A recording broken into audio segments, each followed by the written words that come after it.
حديثنا مركز على الجذور والنشأة التنظيمية. متى نشأ التنظيم وكيف نشأ ومتى نشأ، والمراحل التي مر بها هذا التنظيم إلى أن وصل إلى الوضع الذي هو عليه الآن في العراق والشام. نشأ في 2001 تنظيم جهادي، وهو أول تنظيم جهادي يصنف على أنه من الجهادية السلفية.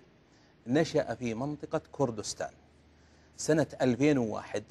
إيش الاسم الرسمي لهذا التنظيم؟ كان فيه تنظيمين، تنظيم يرأسه الملا كريكار وهو منفصل عن الحركة الإسلامية، وتنظيم يرأسه أبو عبد الله الشافعي واسمه جند الإسلام.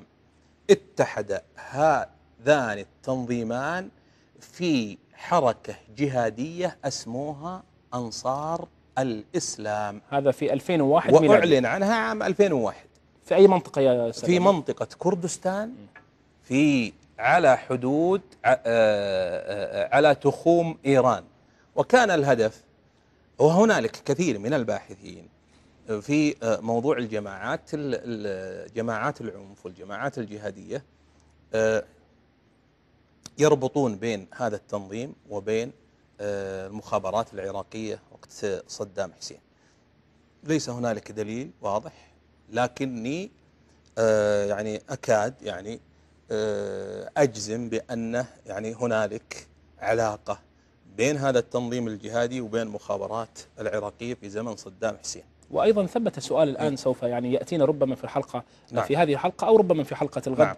عن العلاقة الآن بين فلول البعثيين إن صحت العبارة وبقايا النظام البعثي وداعش في الصورة الحالية في 2014. سيأتي هذا وسيأتي إن شاء الله في أثناء الحديث.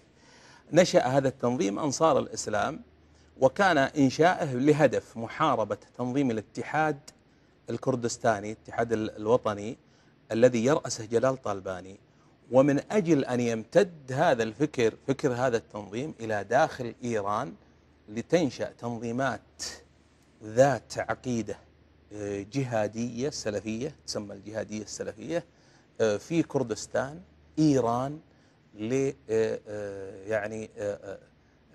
تقوم بحركة ثورية في كردستان. التنظيمات في كردستان إيران في الجملة هي قومية يسارية، ووجود حزب إسلامي وتنظيم إسلامي ذو بعد سلفي أو ذو منبع سلفي وجهادي، هذا أقدر على استقطاب الأكراد الذين يحسون بالتهميش من الإيرانيين الشيعة وبمصادرة حرياتهم. وكونهم شيعة ويضطهدون الأكراد السنة، هذا دافع لأن يلتحق الناس بهذا التنظيم ويكون عنده دافع حركي قوي وزخم. نشأ هذا التنظيم في كردستان سنة 2001، ثم كان الغزو الأمريكي للعراق سنة 2003. الآن سلمك الله التنظيم هذا موجود في العراق، أنصار الإسلام. وأول قصف حصل للعراق قصفت مقرات بصواريخ كروز، قصف الأمريكان مقرات التنظيم أنصار الإسلام، وكانت من أول الأهداف التي قصفت. في عام كم؟ 2003 بداية الغزو. هنالك رجل كان في أفغانستان من المجاهدين الأفغان المخضرمين الأفغان العرب، اسمه أبو مصعب الزرقاوي، هذه كنيته أبو مصعب، وينسب الزرقاوي إلى مدينة الزرقاء في الأردن، واسمه أحمد الخلايلة. هذا الرجل كان في أفغانستان فترة طويلة وسجن أيضا في الأردن. هذا الرجل سلمك الله من الغلاة التكفيريين، حتى أن القاعدة كانوا يرفضون انضمامه للقاعدة وكانوا على خلاف معه، وكذلك طالبان، فلم يكن من القاعدة في وقتها، وأيضا طالبان كان ماخذين منه موقف بسبب تكفيره وغلوه. انتقل أبو مصعب الزرقاوي من أفغانستان إلى العراق وانضم إلى أنصار الإسلام، ومر عبر إيران من شرقها إلى غربها. وبعد قيام الحرب على العراق سنة 2003 انفصل عن أنصار الإسلام وأسس تنظيم أسماه التوحيد والجهاد، اللي هو جماعة التوحيد والجهاد في 2003. التوحيد والجهاد سنة 2003. طيب. وأسسه على مبادئ الفكر الجهادي القاعدي المتطرف، وكان أكثر تطرفا من زعماء القاعدة الآخرين وأكثر غلوا. ثم في 2004 تحت وطأة الحاجة إلى المال والشرعية من قيادات القاعدة التاريخيين، اضطر إلى أن يبايع القاعدة وينضم للقاعدة، وأعلن في 2004 اسم التنظيم تنظيم القاعدة في بلاد الرافدين. استمر هذا التنظيم سلمك الله القاعدة في بلاد الرافدين حتى 2006. في 2006 أسس مجلس شورى المجاهدين، مجلس شورى المجاهدين، وانضم إليه 7 فصائل سنة 2006 مجلس شورى المجاهدين، والذي يرأسه رجل عراقي جعله في رأس التنظيم. بعد ما أسس مجلس شورى المجاهدين مباشرة بعد مدة قصيرة قتل، وقضي عليه في منطقة هو في محافظة ديالى في بعقوبة. بعد مقتله سلمك الله جاء أبو حمزة المهاجر، وهو مصري ويسمى أبو أيوب المصري ويسمى أبو حمزة المهاجر. هذا الرجل سلمك الله رفض أعضاء التنظيم من العراقيين أن يكون هو القائد للتنظيم، فجيء بأبو عمر البغدادي، رجل اسمه أبو عمر البغدادي واسمه حامد ابن داود بن محمد بن خليل الراوي أو الزاوي، هذا هو أبو عمر البغدادي. جاء به وصار أبو حمزة المهاجر وزير الحرب، يعني المسؤول عن كل شيء، وهذا أبو عمر البغدادي هو الواجهة. وأول عمل قام به بعد توليته أبو حمزة المهاجر، هذا في سنة كم يا دكتور؟ سنة 2006. أي. أول عمل قام به حل مجلس شورى المجاهدين، ثم أعلن عن قيام دولة العراق الإسلامية. النظام السوري نشط في 2005 و2006 في اختراق هذه المجموعات، وكان رجل المخابرات السورية يعني ضابط الاتصال بين منطقة فتح الإسلام بين القاعدة وبين التنظيمات في العراق، هو أبو القعقاع السوري اللي كان في حلب، مشهور اسمه محمود قول أقاسي. هذا هو رجل المخابرات وله دور كبير في إنشاء تنظيم فتح الإسلام، وكان هو المرتبط ارتباط وثيق بالتنظيمات في العراق. أبو القعقاع سلمك الله هذا أتى هنا للسعودية للعمرة، وكان يجتمع بعض الشباب المساكين البسطة في الاستراحات ويرسلهم إلى سوريا، ومن سوريا وتشرف المخابرات السورية على نقل هؤلاء إلى العراق. هذا الرجل سلمك الله ثم يتم الوشاة بهم ويجمع المال المحتل الأمريكي، وقد قبض عليه هنا في السعودية هذا الرجل وأودع السجن، ثم طلبت الحكومة السورية من الحكومة إطلاق سراحه، طلب من الحكومة السورية. هذا الرجل أبو القعقاع بعد ما كان له دور في هذه الأمور كلها قتلته المخابرات السورية حينما خرج من المسجد في حلب سنة 2007 بعد أحداث نهر البارد، وقضي عليه. والأسرار كلها اللي يملكها عن التواصل المخابرات السورية مع التنظيمات هذه الجهادية كلها أرادوا دفنها معه، ودفنت هذه الأسرار الكثيرة معه. أبو القعقاع محمود قول أقاسي هذا هو الذي كان يرسل الانتحاريين ويرسل المقاتلين إلى العراق، وهو ضابط الاتصال بين المخابرات وبعض التنظيمات، مو بكل التنظيمات. حدثنا عن النشأة التاريخية والتطور التاريخي لما يسمى بتنظيم الدولة الإسلامية في العراق والشام، وبدأنا بما يعني بدأت به أنت في 2001 عندما تم إنشاء جماعة أنصار الإسلام في كردستان، ثم بعد ذلك قدوم مصطفى الزرقاوي في 2003. دعني يعني أعيد تلخيصا. أحسنت. أريحك وفي نفس الوقت أعيش المشاهدين معنا. أحسنت. مصطفى الزرقاوي قاد وأسس في 2003 جماعة التوحيد والجهاد، استمرت إلى 2004 عندما أسس أيضا مصطفى الزرقاوي القاعدة في بلاد الرافدين. أبو مصعب الزرقاوي. أبو مصعب الزرقاوي تحالف وقتها مع القاعدة الرئيسية، بايع القاعدة 2004. ممتاز. وتسمت بالقاعدة في بلاد الرافدين. نعم. وصلنا بعدها إلى 2006. في 2006 تم تأسيس مجلس شورى المجاهدين من قبل أيضا أبي مصعب الزرقاوي حتى مقتله في عام 2006 في بعقوبة في غارة أمريكية. 2006 استلم الراية اثنان، أبو المهاجر أو أبو حمزة المهاجر وحامد الراوي أبو عمر البغدادي. نعم. أحدهما كان رئيسا اللي هو أبو عمر البغدادي. نعم. ثم والآخر كان وزير حربية أو نعم. مستشار أساسي له وهو أبو حمزة المهاجر وهو من مصر. وتم في هذه المرحلة من 2006 إلى 2010 يعني ذكرت أو استطردنا في الحلقة الماضية في ذكر أهم أوجه التطبيق لفكرهم في منطقة العراق، أنهم كانوا يقتلون في هذه المرة ما يسمى بالصحوات والأئمة والمؤذنين، ويمتحنون الناس في دينهم من أهل السنة وليس فقط من أهل نعم. وكانت أيضا هذه المنطقة أو هذه الحقبة الزمنية شهدت حراك مخابراتي كبير للنظام العراقي الإيراني والنظام العراقي والنظام السوري في تأسيس فتح الإسلام في منطقة لبنان. نحن وصلنا إلى الرسالة التي أرسلها أبو سليمان العتيبي القاضي لدولة الدولة الإسلامية في العراق، وكيف أنه أرسل رسالة نصيحة إلى قيادة القاعدة العامة في أفغانستان خراسان. نعم. وبعدها توقفنا. نعم. وصلنا إلى طبعا تنظيم الدولة الإسلامية في العراق اللي هو أنشأه أبو عمر البغدادي في 2006، وحصلت في هذه الأحداث كانت المخابرات الإيرانية والمخابرات السورية تعمل بشكل يعني محموم وسريع لإزعاج الأمريكان بحيث لا يفكرون في احتلال بلد آخر اللي هي سوريا، بحيث لا يفكرون في احتلال سوريا، يريدون إزعاجهم وإخراجهم من سوريا. وكانوا يعني على علاقات بهذه الجماعات المقاتلة، على علاقات وثيقة.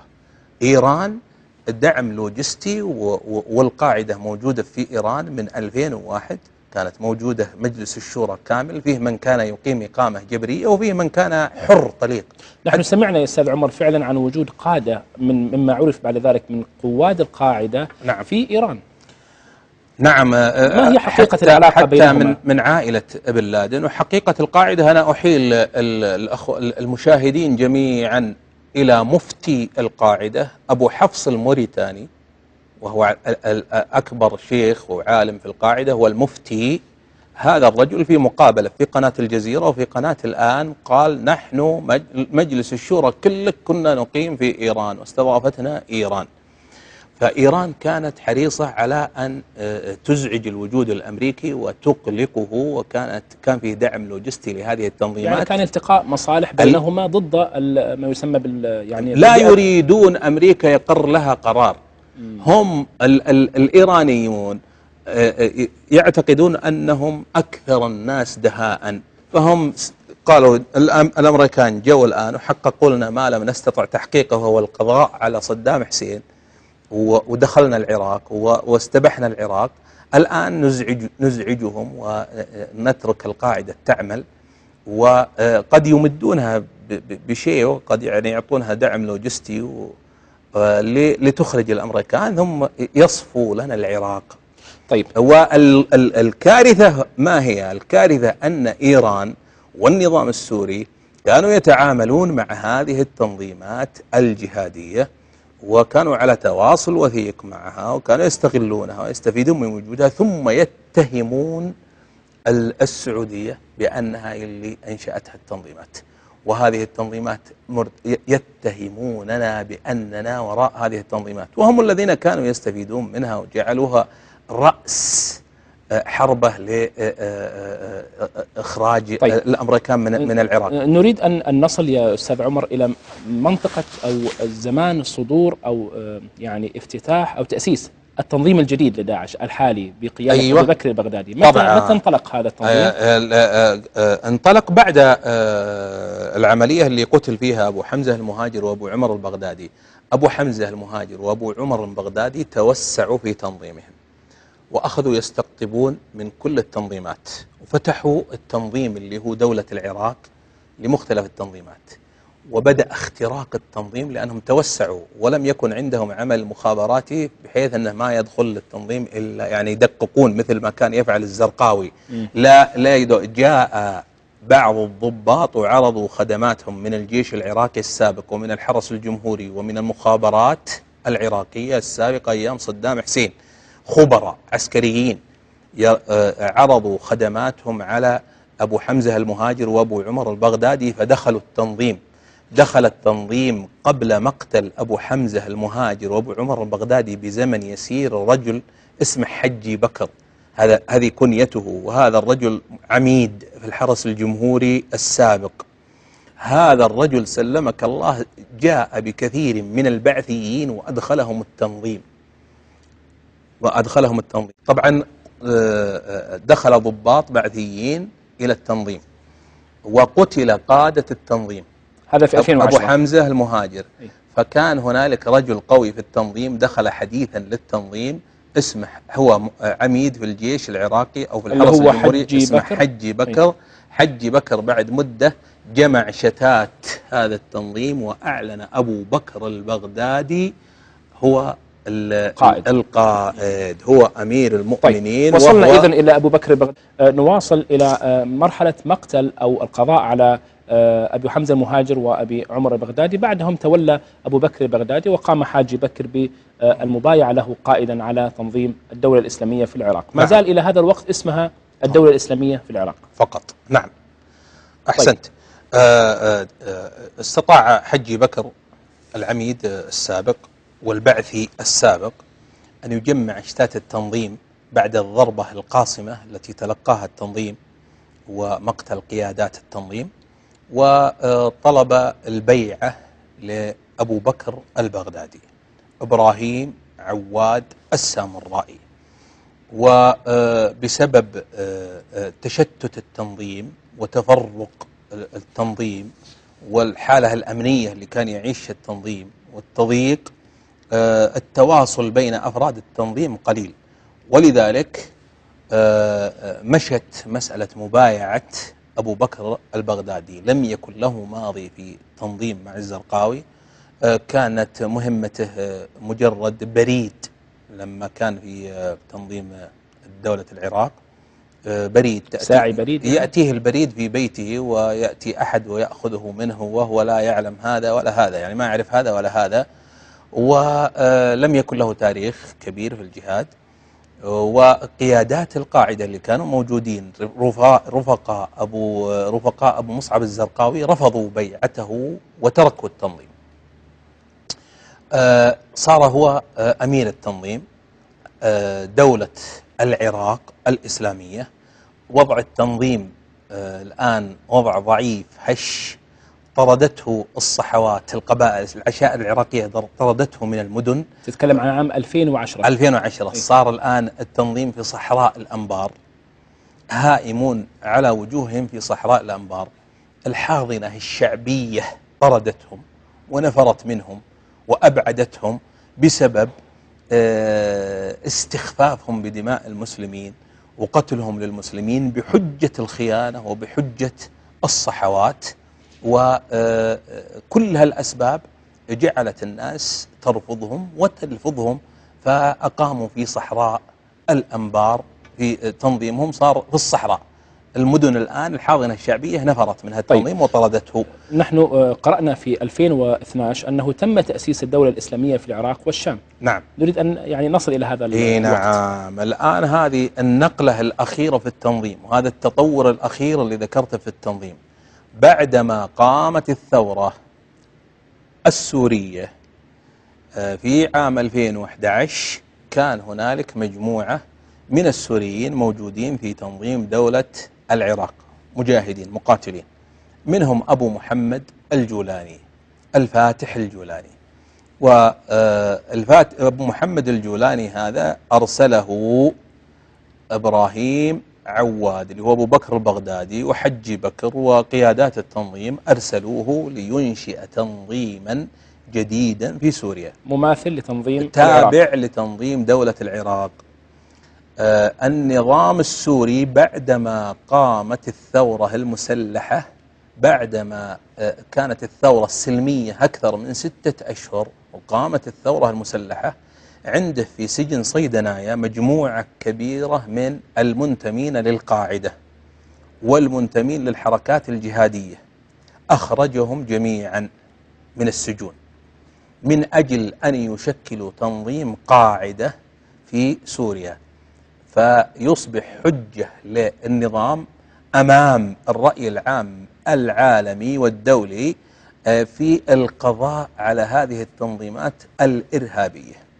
يعني يكون هذا التنظيم الجديد الذي خرج رواده من نعم، السجون شماعة للنظام يصبح السوري. النظام السوري الآن يقاتل مجموعات إرهابية للقضاء عليها وليست ثورة شعبية، والحقيقة أنها ثورة شعبية مطالبها 6 أشهر، يريدون الحرية ويهتفون للحرية ويريدون الكرامة ويريدون الديمقراطية، أعلنوها الشعب السوري، نريد الديمقراطية ونريد الحرية ونريد، فهو أراد أن يقول للعالم هؤلاء إرهابيين، تنظيمات إرهابية، وهو الذي كان يستفيد من كثير من خدماتهم، وكان مخترق النظام السوري هذه ويتهم الوهابيين والسلفيين بأنهم هم.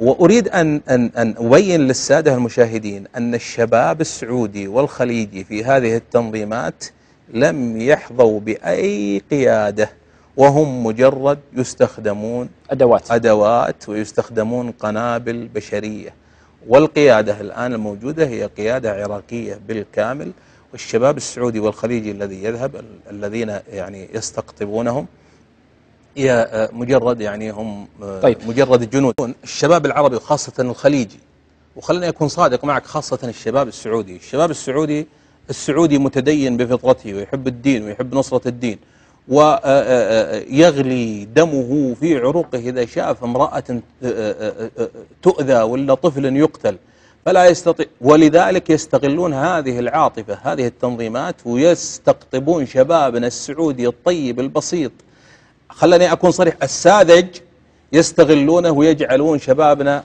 قنابل بشرية. هل تعلم أن 60% من العمليات الانتحارية التي قامت في داعش قام بها شباب سعوديون؟ وهل تعلم أنه ليس هنالك عملية واحدة قام بها شخص عراقي من قادة التنظيم؟ فهل قادة التنظيم لا يريدون الجنة؟